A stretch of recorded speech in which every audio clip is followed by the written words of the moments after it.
नमस्कार दोस्तों, प्रयास एजुकेशन क्लासेज में आपका फिर से स्वागत है। कल हमने पढ़ा था राजस्थान की भौगोलिक स्थिति के बारे में और आज हम बात कर रहे हैं उस राजस्थान की अरावली पर्वतमाला की प्रमुख पहाड़ियां, पर्वत और उससे संबंधित अन्य टॉपिक के बारे में।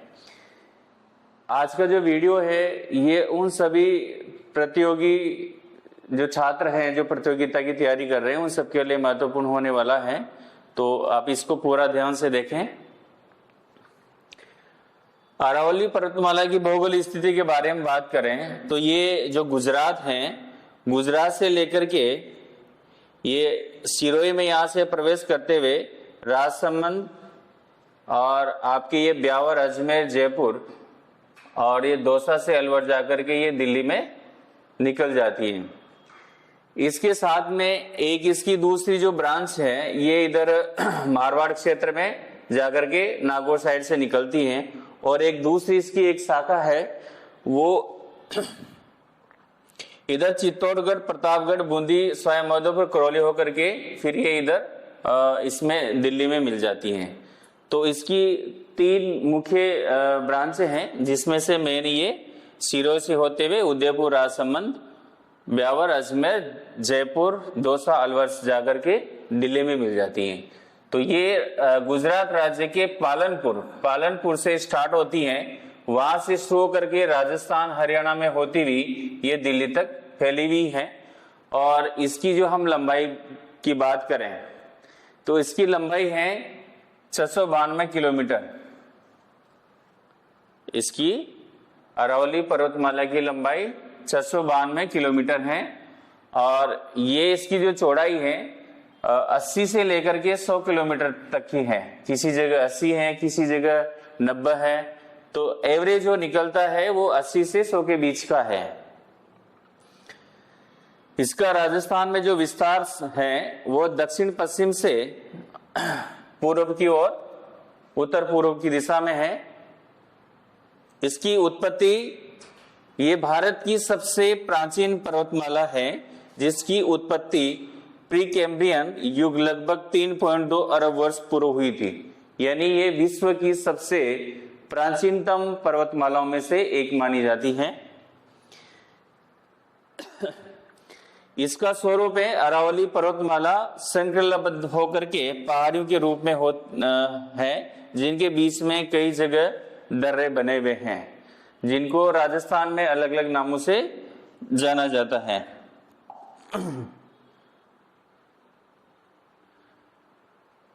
अरावली पर्वतमाला का जो भौगोलिक विस्तार है और इसका क्या महत्व है, तो राजस्थान को ये अरावली पर्वतमाला दो भागों में बांटती है। एक इसका पश्चिमी भाग है जो शुष्क है और थार मरुस्थल के रूप में जाना जाता है, और दूसरा इसका जो पूर्वी भाग है, ये इसका जो पूर्वी भाग है वो अपेक्षाकृत अधिक वर्षा वाला है और उपजाऊ क्षेत्र है।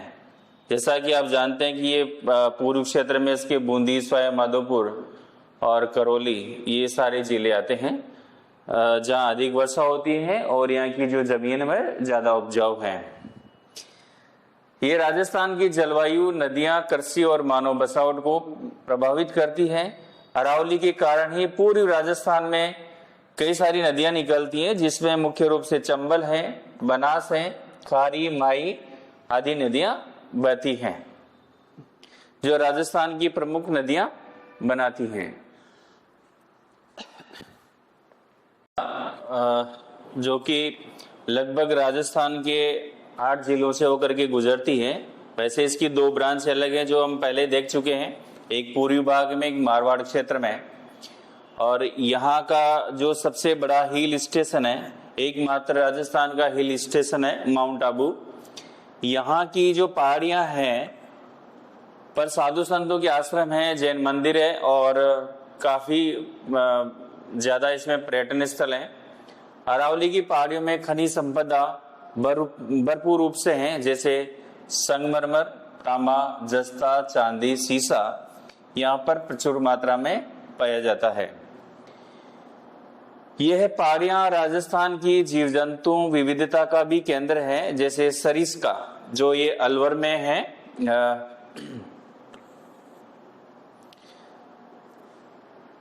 रणथंभौर जो सवाई माधोपुर में है, और माउंट आबू सिरोही जिले में पड़ता है, और कुंभलगढ़ ये राजसमंद जिले में है। तो ये पहाड़ियां हैं वो राजस्थान के जो जीव जंतु हैं उनकी विविधताओं का भी एक केंद्र है, और यहाँ पर बड़े बड़े अभ्यारण्य भी है।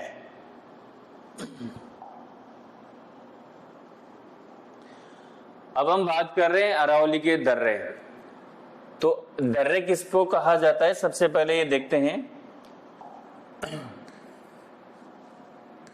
दर्रे क्या होते हैं कि जैसे दो पहाड़ियां हैं, दो पहाड़ियों के बीच में जो एक संकरा रास्ता होता है, जो नीचे की साइड में जो एक जगह को दूसरी जगह से जोड़ता है, उसको हम दर्रे कहते हैं। अब राजस्थान की अरावली पर्वतमाला है, इसमें हम देखते हैं कि कौन कौन से दर्रे स्थित हैं। तो एक तो है देवगढ़ का दर्रा जो उदयपुर में है, एक खमनोर का दर्रा है जो हल्दी घाटी में स्थित है, और जैसा कि आप जानते हैं कि हल्दी घाटी है वो राजसमंद जिले में पड़ती है, और यहाँ पर एक बहुत फेमस युद्ध हुआ था हल्दी घाटी का, जो महाराणा प्रताप और अकबर के बीच में हुआ था। इसके अलावा बोक्सा दर्रा है जो अजमेर में पड़ता है, और गोहिला दर्रा है वो उदयपुर की जो पहाड़ियां हैं उसमें है, और फुलवारी की नाल और मुकंदरा हिल्स ये भी दर्रे हैं। नाल का मतलब यहाँ पर दर्रे से हैं। जो मेवाड़ क्षेत्र है उसमें दर्रों को नाल के नाम से भी जाना जाता है। अरावली पर्वतमाला पर बने प्रमुख किले।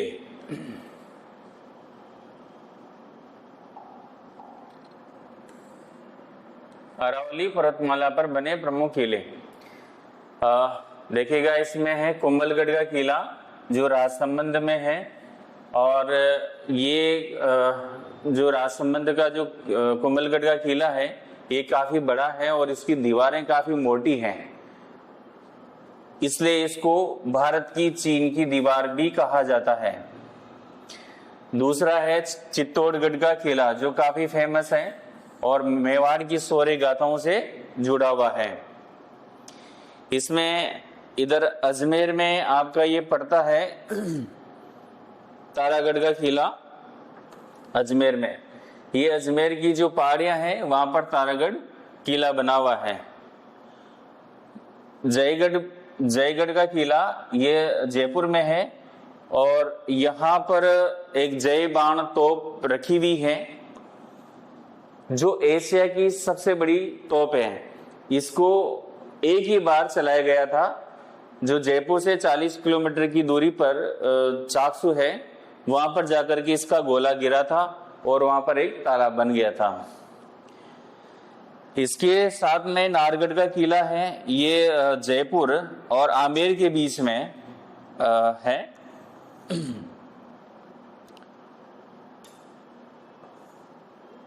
ये शहर की सुरक्षा के लिए बनाया गया किला था। इसके आगे अचलगढ़ का किला, ये माउंट आबू में पड़ता है।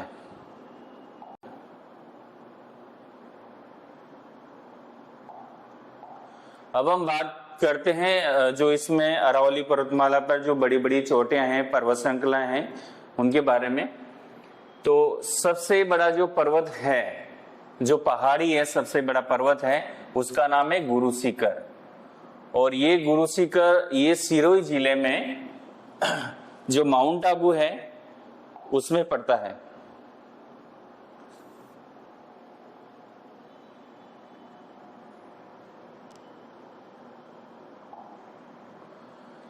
राजस्थान और अरावली की सबसे ऊंची चोटी इसको माना जाता है और यहाँ पर गुरु दत्तात्रेय का मंदिर स्थित है गुरु शिखर पर्वत पर।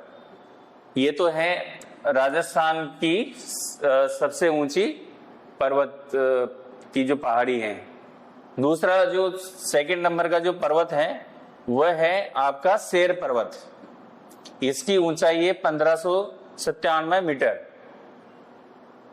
इसका स्थान है सिरोही और ये अरावली की दूसरी सबसे बड़ी चोटी मानी जाती है। पहले की ऊंचाई कितनी थी? 1722 मीटर और दूसरी है 1597 मीटर और तीसरी है दिलवाड़ा पर्वत। दिलवाड़ा की जो ऊंचाई है वो 1442 मीटर है और ये माउंट आबू में सिरोही जिलों में पड़ती है। यहाँ विश्वविख्यात दिलवाड़ा का जैन मंदिर है।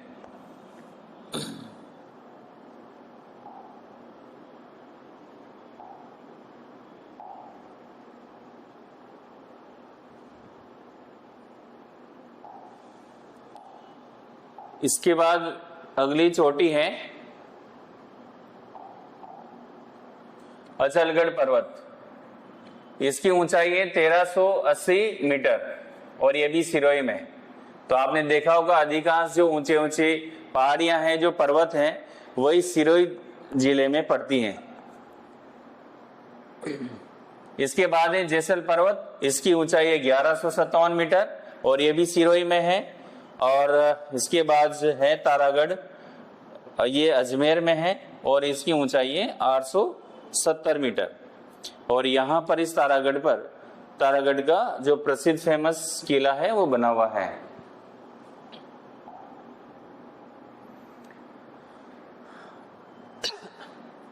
एक बार जो हमने पढ़ा है उसका एक रिव्यू ले लेते हैं।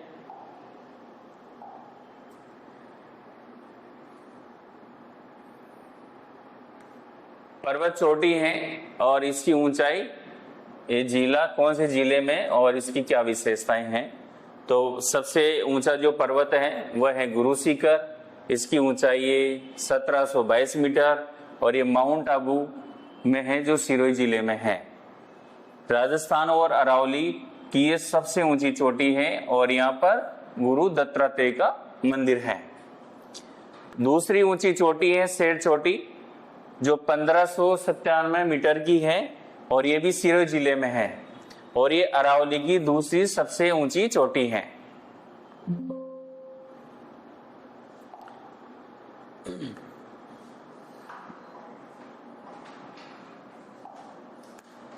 तीसरा है दिलवाड़ा। इसकी है 1442 मीटर, ये भी सिरोही जिले में है और यहाँ पर दिलवाड़ा का जैन मंदिर प्रसिद्ध है। चौथी ऊंची जो पर्वत चोटी है वह है अचलगढ़ के नाम से और इसकी ऊंचाई है 1380 मीटर और ये भी सिरोही जिले में है और अचलगढ़ किले के कारण ये फेमस है। पांचवी है जैसल, ये 1157 मीटर ऊंची है, ये भी सिरोही जिले में है और आबू क्षेत्र की एक इसको प्रमुख चोटी माना जाता है। नेक्स्ट,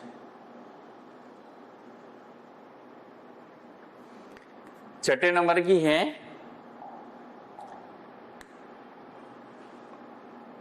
तारागढ़। इसकी 870 मीटर अजमेर जिले में है और यहाँ पर तारागढ़ का किला बना हुआ है। सातवीं ऊंची पर्वत चोटी है नारगढ़, ये लगभग 600 मीटर की है और ये जयपुर में है और जयपुर शहर की सुरक्षा के लिए यहाँ पर एक नारगढ़ का दुर्ग बनाया गया है। आठवीं जयगढ़ की पहाड़ी, ये भी लगभग 650 मीटर ऊंची है और ये जयपुर और आमेर के बीच में है। यहाँ पर जयगढ़ किला बना हुआ है और जय बाण तोप यहाँ पर रखी हुई है जो एशिया की सबसे बड़ी तोप मानी जाती है। इसके बाद है मोटा मगरा, इसकी ऊंचाई 500 मीटर है लगभग, ये उदयपुर में है और महाराणा प्रताप की स्मृति स्थल यहाँ पर है। लास्ट है गिरवा पहाड़ी, लगभग इसकी है 700 मीटर ऊंचाई, ये उदयपुर में है और झीलों के शहर उदयपुर का जो जल क्षेत्र है वो इस गिरवा पहाड़ी में आता है और यहाँ की जो प्रमुख झीलें हैं वो बनाता है। तो ये था आज का हमारा राजस्थान की प्रमुख पहाड़ियाँ, पर्वत और राजस्थान की भौगोलिक स्थिति के बारे में। और अब इसके बाद में जो हमारा नेक्स्ट वीडियो होगा वो होगा इसके क्वेश्चन आंसर की ओर, जो कि हमें प्रतियोगी जो परीक्षाएं हैं उसके लिए काफ़ी महत्वपूर्ण होने वाला है। तो अगला जो पार्ट होगा वो इससे संबंधित क्वेश्चन आंसर का होगा।